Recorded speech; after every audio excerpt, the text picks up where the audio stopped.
let's talk about the transracial movement. Yes, transracial. That's a thing. There's a Facebook group, Transracial.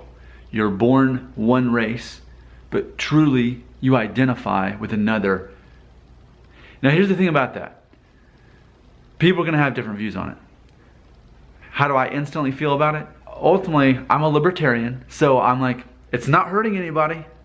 Let them do it. Who cares? You know, that's the thing about something like that. It's easy to think, well, that's silly. If you're born European and you're trying to say that you're Asian or that you're African, that's ridiculous. That's silly. But what's it hurting? If that's what someone identifies as, let them do it.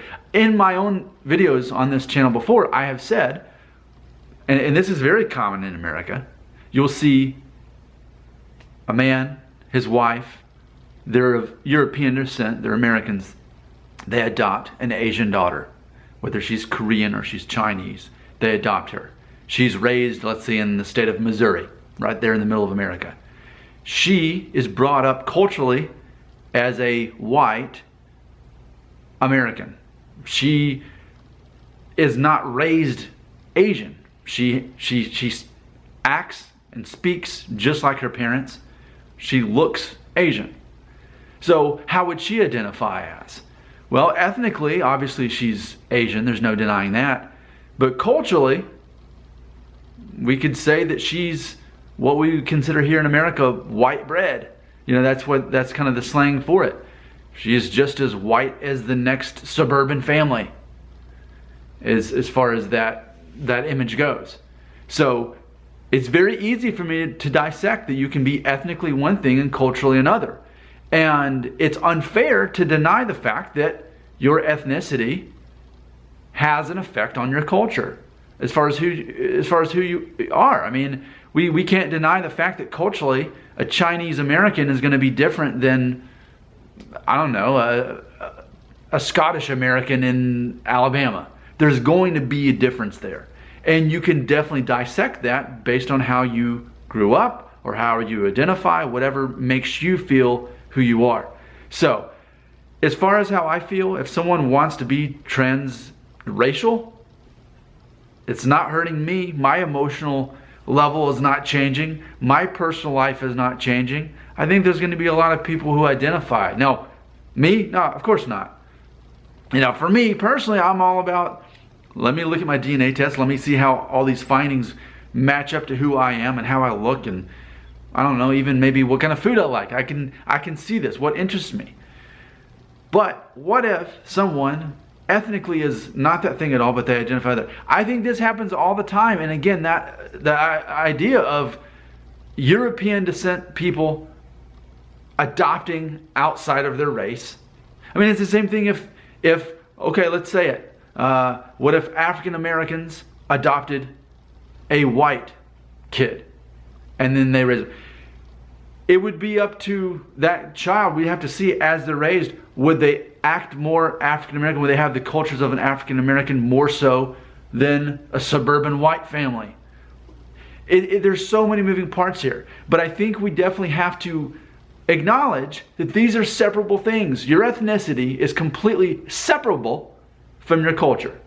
Sometimes they're the same, but we can often force them to become, we can force, by default, just raising this Asian girl, we can force her to become white American. We can force her to do that just by raising her that way.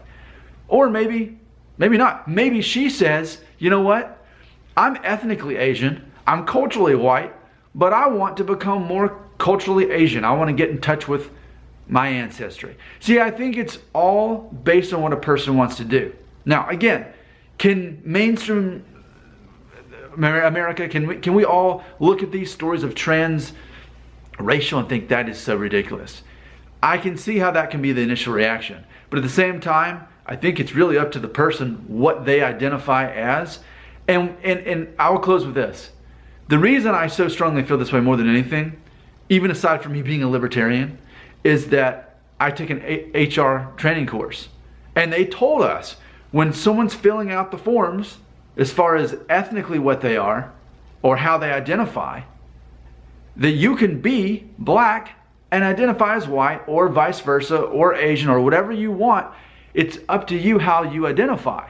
In America, when you're filling out for a job and they ask you those questions, the employer cannot say, no, you're lying. You're not really Asian. You're not really white. You're not really black. They can't say that. You're not really Hispanic. Like, because when I fill out the forms, I say that I'm Hispanic. To me, that's the thing that, out of all those things, makes the most sense to me. I can't just say that I'm white. That's weird to me to just say that I'm white when I look at my mom. So in that course, they trained us. It's all what the person decides. So if more of almost a legal perspective, that's how it's viewed. Who are we to say that that man can't identify as a Filipino man if he's really a white guy? Here's the thing. I don't care. Hashtag emotional intelligence. When you're emotionally intelligent, when you're secure in who you are as a person, and you can look at other people and think, that's kind of weird what they're doing. But who cares? Other people, guess what? We're surrounded in a world by other people who make decisions that seem not so kosher. They seem weird. But those of us who are emotionally intelligent and confident in our own identity, we're not worried about it. We may privately think, yeah, that's kind of weird. But ultimately, if I were really to dissect my own life, we could probably find things that are just as weird. So, transracial, hey, I'm all for it. Go for it. Identify as whatever race you want to, because I understand and acknowledge that your genes may be a lot different than culturally how you identify. I've heard that Will Smith, the actor, grew up in a predominantly white neighborhood. Meanwhile, I've heard that Eminem grew up in a predominantly black neighborhood. People have said that Will Smith is a very white kind of actor. They've said that. And then look at Eminem, the rapper. If he wasn't the color he was, he could very easily be African American. So they're definitely separable. It's all in how you identify. I'll acknowledge that. Let the people be transracial if that's what they want to. It has no effect on me.